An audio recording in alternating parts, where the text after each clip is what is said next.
हमारी जिंदगी में सबसे इम्पोर्टेंट क्या है? क्या जिंदगी सिर्फ रोटी कपड़ा मकान मिल जाने पर खत्म हो जाती है, या इनके अलावा हमें बहुत सारे पहलुओं पर ध्यान देना पड़ता है? जैसे खाने पीने, नहाने, साफ सफाई रखने का सभी तरीका भी अपनाना पड़ता है। जैसे प्रोफेशनल लाइफ में सोच समझ करके सबके फैसलों और सबकी जरूरतों का ख्याल रखना पड़ता है, उसी तरह हमें जवानी में अपनी जोश पर होश रखना पड़ता है। हम अपनी फिजिकल नीड के लिए किसी से बिना पूछे रिलेशन नहीं बना सकते हैं। हम अपनी पावर और पैसों के बलबूते किसी का बलात्कार नहीं कर सकते हैं। हम अपने बच्चों को सेक्स के बारे में ना बता करके उन्हें गुमराह नहीं कर सकते हैं। हमें ये सोचने समझने की सख्त जरूरत है कि हम अपनी सेक्सुअल नीड को, सेक्सुअल हेल्थ को सही तरीके से जस्टिस कैसे दें। हम ऐसा क्या करेंगे जिससे पॉपुलेशन कंट्रोल होगी, जिससे सेक्सुअल क्राइम कम होंगे, जिससे हर जेंडर को बराबर की इज्जत मिलेगी। आइए हम जानते हैं सेक्सुअल क्राइम के कारण को। सेक्स को सोसाइटी क्यों नहीं समझती है? सेक्स को लेकर के लोगों के अनैतिक तरीके, गलत नजरिए और नफरत कैसे बदल सकती है? क्या आप जानते हैं कि क्या होते हैं सेक्सुअल क्राइम? आपने देखा होगा अक्सर समाज के निचले तबके से ज्यादा अपर क्लास के लोग इस मामले में ज्यादा शामिल होते हैं और वो सबसे बड़े एग्जाम्पल होते हैं। जैसे कई सारे सेक्सुअल क्राइम मंत्रियों के साथ होते हैं। कोई प्रोड्यूसर किसी हीरोइन को सेक्सुअली हरेस करता है, कोई बॉस अपने असिस्टेंट के पीछे पड़ जाता है, तो कई बड़े बड़े धर्मगुरु सलाखों के पीछे पड़े हैं। इन सब ने अपने अधिकारों का अनादर किया है, सबने अपनी पावर का मिसयूज किया है और ये बहुत बड़ा कारण है सेक्सुअल क्राइम का। कुछ लोग ऐसे होते हैं जिनके सोचने समझने में मानसिक खामियां होती हैं, उनकी खतरनाक साइकी होती है। ये नहीं मान सकते कि हर इंडिविजुअल की अपनी इच्छा होती है, आजादी होती है, पसंद या नापसंद होती है, और जब इन्हें रिजेक्शन मिलता है तब इनको लगता है कि लड़की ने इनका अपमान कर दिया। तब ये बदले की भावना से भर जाते हैं और सेक्सुअल क्राइम करने तक उतर जाते हैं। कभी गरीबी, बेरोजगारी, फाइनेंशियल कंडीशन, इंसेट रिलेशन और कई सिचुएशन खास कारण होती हैं। हमारा सिस्टम भी सालों से लापरवाह है। हमारी सोसाइटी, हमारे गली मोहल्ले सेक्सुअल क्राइम को छुपाना या दबाना पसंद करते हैं। कोई खुल करके बात नहीं करता, जबकि ये 21वीं सदी चल रही है। आज भी लोग ये समझते हैं कि मुंह से सेक्स कहने पर धर्म भ्रष्ट हो जाए, बड़े बूढ़े सब क्या कहेंगे, हमारी परंपराओं का, रीति रिवाजों का, इतने सालों के इतिहास का अपमान होगा। खैर, अगला कारण अवेयरनेस और एजुकेशन की कमी। लोगों को मालूम ही नहीं कि हेल्दी सेक्सुअल रिलेशन कैसे बनाएं। एजुकेशन ही नहीं, स्कूलों में साइंस टीचर साइंस की बुक के सारे चैप्टर अच्छे से पढ़ा देते हैं, लेकिन जैसे ही ह्यूमन रिप्रोडक्शन का चैप्टर पढ़ाने की बारी आती है, वो बच्चों से कहते हैं कि आप इसकी रीडिंग कर लो, कल होमवर्क करके लेकर के आना। भैया, जहाँ टीचर इतने घबराते हो, घरों में माँ बाप जिंदगी भर मौन व्रत रखते हो। बच्चा पूछे कि मैं कैसे पैदा हुआ, तो माँ बाप कहते हैं कि तुम्हें डस्टबिन से उठा करके लाया गया है। अब वो बच्चा क्या जानेगा कि ह्यूमन रिप्रोडक्शन क्या है? अब एक बार हमारे देश का सेक्सुअल क्राइम रिकॉर्ड देखिए। नेशनल क्राइम ब्यूरो NCRB के आंकड़ों को देखें तो साल 2021 की एनुअल रिपोर्ट के अनुसार देश में एक साल में 31,677 बलात्कार के मामले दर्ज हुए। हर रोज औसतन 86 केस दर्ज होते हैं। 2020 में 28,046 मामले सामने आए थे, जबकि 2019 में 32,033 मामले दर्ज किए गए। आंकड़े बताते हैं कि हर एक घंटे में महिलाओं के खिलाफ सेक्सुअल क्राइम के लगभग 49 मामले दर्ज होते हैं। इसका मतलब हर 1 या 2 मिनट में एक सेक्सुअल क्राइम होता है। तो आपने अपनी सोसाइटी की हालत देखी। लोग सेक्स को बदनाम करते हैं क्योंकि उनका सेक्स के प्रति नजरिया गलत है। चाहे सेक्स के साथ जुड़े इमोशन हो, चाहे सेंसिबिलिटी हो, परसेप्शन हो, रिलीजियस बिलीव हो, रॉन्ग इंटरप्रिटेशन हो, या हमारे कल्चर, इंडिविजुअल एक्सपीरियंस, सब आधे अधूरे सुने सुनाए सेक्स के गलत नजरिए हैं। कुछ केसेस में सेक्स पर बहुत ज्यादा दिलचस्पी का कारण होता है कुछ ज्यादा एक्टिव होना। कुछ लोग सेक्स को लेकर के ज्यादा प्राइवेट सोच रखते हैं, कुछ कभी दिलचस्पी नहीं रखते। वहीं कुछ लोग सेक्स का नाम सुनते ही पॉजिटिविटी या कॉन्फिडेंस से भर जाते हैं, जबकि किसी के लिए ये बहुत सीरियस, चिंता और शर्म से जुड़ा विषय होता है। आखिर क्या कारण है कि सोसाइटी में सेक्स को लेकर के डिस्कशन नहीं होता है? क्यों सेक्स पर लोगों को अवेयर करने के बजाय रोका जाता है? क्या कारण है कि सेक्स को टैबू समझा जाता है, प्रोहिबिटेड कहा जाता है? ज्यादातर लोगों में सेक्स को लेकर के रिलीजियस बिलीव है। वो बिलीव कहते हैं कि आपको इस तरह से जीना चाहिए, इस तरह से नहीं जीना चाहिए। परंपराओं ने इंसान की नैतिकता को सेक्स से जोड़े रखा है। जो नैतिक है वो सेक्स की बात करेगा, जो नैतिक है वो सेक्स छोड़ देगा, जबकि ऐसा गलत है। सेक्स का नैतिक और अनैतिक से कोई कनेक्शन नहीं है। सोसाइटी की हालत है कि मन में सबके ख्वाहिशें हैं पर होठों पे नहीं ला सकते। डर है परंपराओं और पुरखों की कई बातों का। लोगों ने हजारों सालों तक सेक्सुअलिटी को छिपा करके रखा है, अपने डिजायर को फुलफिल करने की बजाय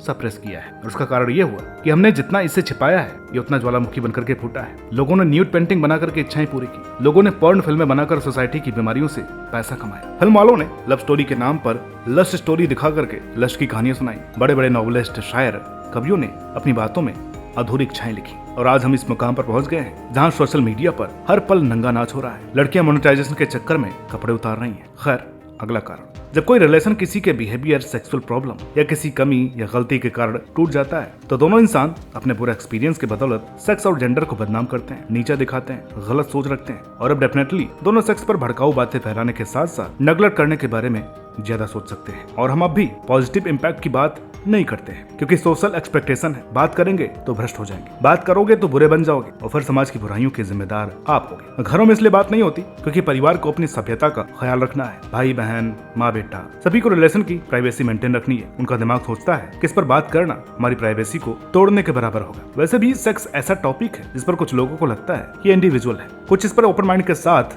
वाइड रेंज पर बात करना पसंद करते हैं, कुछ समाज की गरिमा, मर्यादा, रीति रिवाज देखते हुए बात करना गलत समझते हैं, कुछ लोग शर्म और झिझक से भरे हैं, कुछ लोगों को लगता है कि दिमाग में चल तो बहुत कुछ रहा है पर सवाल पूछूं कैसे, क्योंकि सोसाइटी ने सवाल करना भी तो नहीं सिखाया, हमें तो बिना कुछ पूछे सीधी सहमति पकड़ा दी। पर फिर भी हमें इसे नेग्लेक्ट करने की बजाय इस पर बात करनी चाहिए। हम सेक्स एजुकेशन कैसे बढ़ा सकते हैं, हम सोसाइटी में कैसे बदलाव ला सकते हैं, हम एजुकेशन और अवेयरनेस पर ध्यान दे सकते हैं, अपने आसपास के लोगों को रिलेशनशिप को बेहतर बनाने की सही इन्फॉर्मेशन दे सकते हैं, अपने स्कूल कॉलेज के सिलेबस में सेक्स एजुकेशन को शामिल कर सकते हैं, non government organisation sex education पर डिस्कस कर सकती हैं, हर शहर, हर मोहल्ले, हर गली, हर गाँव तक फंक्शन ऑर्गेनाइज कराए जा सकते हैं, लोगों को बताएं कि सेक्स एजुकेशन हमारे लिए किस तरह उपयोगी साबित हो सकता है। हम अपनी कानून व्यवस्था में सुधार कर सकते हैं, हमें इसके लिए अपने लीडर्स पर दबाव बनाना पड़ेगा। हम धीमे चलने वाली न्याय व्यवस्था में थोड़ी तेजी ला सकते हैं। नादान रहकर लोग अपराध करते हैं, इसके बजाय कानून को समाज के बारे में ईमानदारी से सोचना चाहिए। हमारी पुलिस और सिक्योरिटी को क्राइम के अगेंस्ट एक्टिव और इम्पैक्टफुल होना चाहिए। ईमानदारी से जनता की सेवा करने के साथ साथ अपने व्यवहार में बदलाव लाने चाहिए। जब कोई महिला या औरत उनसे सिक्योरिटी मांगे तो उन्हें उनको सिक्योरिटी देनी चाहिए। पुलिस होने का मतलब सिक्योरिटी पे रोब जमाना या हीरोगिरी करना कतई नहीं होता है। किसी भी प्रकार की लड़ाई अकेले नहीं जीती जा सकती, इसके लिए एक टीम चाहिए होती है। उसके लिए एक जैसी सोच रखने वाले कई लोग होते हैं। उन लोगों को और ऐसे लोगों को एम्पावर करना चाहिए जो अपने सेक्सुअल प्रॉब्लम से लड़कर उसके निवारण तक पहुंचे हों। साथ ही हम डिबेट में, मीडिया में, पब्लिक प्रोग्राम में सेक्सुअल हेल्थ पर डिस्कस कर सकते हैं। कई कॉम्प्लेक्स टॉपिक के लिए हम इस फील्ड के जानकारों से बात कर सकते हैं। अब हम चलते हैं सबसे इम्पोर्टेंट और आखिरी सवाल पर। ये सेक्स एजुकेशन है क्या? सेक्स एजुकेशन हमें सभी पहलुओं के बारे में बताती है। इसमें सेक्स से जुड़ी भावनाएं, जिम्मेदारियां, इंसान के शरीर की रचना, सेक्स प्रोसेस, प्रेगनेंसी, इसके लिए सही एज, प्रेगनेंसी का अधिकार, सिक्योर सेक्स, बर्थ कंट्रोल और सेक्स में संयम जैसे विषय के बारे में इन डिटेल बताया जाता है। अगर सेक्स एजुकेशन हमारी एजुकेशन में शामिल हो, अगर हम पब्लिक में बिना फियर के अपने लिए और अपनों के लिए इस पर डिस्कशन कर सकें, तो सेक्स एजुकेशन हमें किस तरह से हेल्प करेगी और किस तरह से हेल्प कर सकती है। नंबर 1, हेल्थ और वेलनेस। सेक्स एजुकेशन हमें हमारी बॉडी के पार्ट्स और उनके यूज के बारे में एक्यूरेट इन्फॉर्मेशन देगी। हम उस इन्फॉर्मेशन से reproductive health, contraception, sexual transmitted infection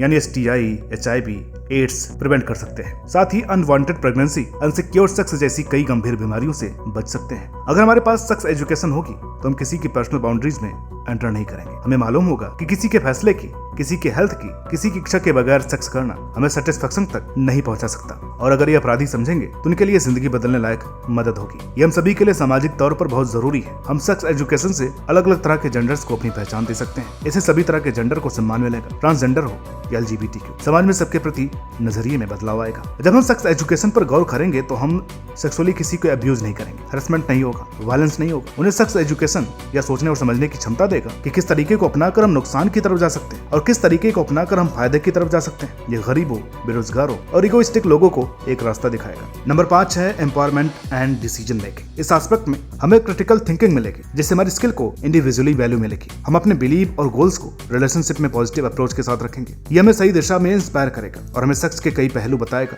जिस पर हम डिसीजन मेकिंग आसानी से कर पाएंगे। जितना हम अपनी बॉडी, अपनी पर्सनल सेक्सुअल प्रॉब्लम खुलकर के पब्लिक में या इंडिविजुअली किसी से डिस्कस करेंगे, रिलेशनशिप के स्टिग्मा और मिस इन्फॉर्मेशन और सेम पर बात करेंगे, जिसमें पीरियड, मास्टरबेशन, सेक्सुअल प्लेजर, जिन पर अक्सर लोग बात करने में हिचकिचाहट महसूस करते हैं, जबकि एक नॉर्मल चीज है। इन पर बात करने से लोगों की मेंटल हेल्थ और सेक्सुअल हेल्थ बेहतर होगी। लोगों को सोसाइटी में एक सेल्फ एक्सेप्टेंस मिलेगा। हम ओपनली और ईमानदारी के साथ बच्चों को रिलेशनशिप और सेक्सुअलिटी की वैल्यू समझाएंगे तो ये हमारे बच्चों के स्ट्रॉन्ग रिलेशनशिप बनाने में मदद करेगा। इससे पेरेंट्स समझेंगे कि बच्चों में किस एज से कौन सी बात शुरू कर देनी चाहिए, जिससे बच्चे सेक्सुअल डेवलप होते हुए नेगेटिविटी की तरफ नहीं जाएंगे, जिंदगी को बेहतर समझ पाएंगे और बेहतर प्रैक्टिकल सोच के साथ लीड कर पाएंगे। एट द एंड कुल मिलाकर के सेक्स एजुकेशन सेक्सुअल हेल्थ को इंपॉर्टेंस देती है, सेक्सुअल रिलेशनशिप को बेहतर करती है, लोगों को सही इंफॉर्मेशन मिलेगी, लोग जागरूक होंगे और जब ऐसे लोग जागरूक होंगे, देश में हेल्दी एनवायरनमेंट बनाएंगे, तब जाकर के सेक्सुअल क्राइम खत्म होंगे। लोग अवेयर होंगे तो सच में दुनिया का विकास होगा। आप क्या समझते हैं अपने देश के लोगों की समझ के बारे में? हमें कमेंट बॉक्स में जरूर बताइएगा। फिलहाल अभी के लिए इतना ही, मिलता है अगले किसी वीडियो में किसी नए टॉपिक के साथ। वीडियो अच्छी लगी तो प्लीज लाइक करें, शेयर करें। चैनल पर नए हैं तो प्लीज सब्सक्राइब करना ना भूलें।